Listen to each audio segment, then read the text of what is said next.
Hawiyat Najm ang tawag sa lugar na ito na isinalin sa malalim na balon na bumagsak na bituin. At kung tawagin ay ang Bima Sinkhole. Ito ay natagpuan dito sa bansa ng Oman.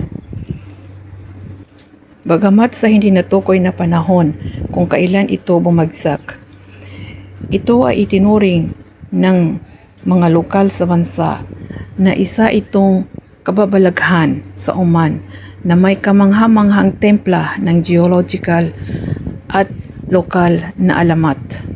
Habang ipinapaliwanag ito ng mga geologists bilang isang sinkhole na nabuo sa pamamagitan ng pagguho ng limestone sa pamamagitan ng tubig sa lupa.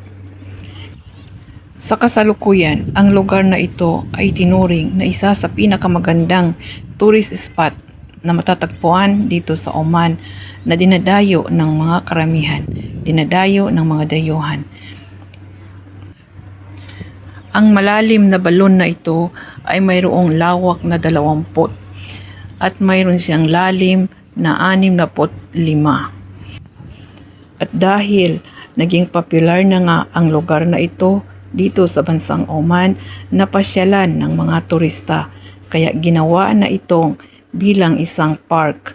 At kung inyong mapapansin, ito ay napalibutan ng bundok at doon sa dulo ay nandoon ang malawak na dagat at ginawan din ito ng matirik na hagdan para sa kung sinong nais bumaba at mag-viewing doon sa baba ay maari kayong magpa-picture, maari kayong humawak doon sa tubig pero ipinagbabawal na maligo para sa kaligtasan ng lahat.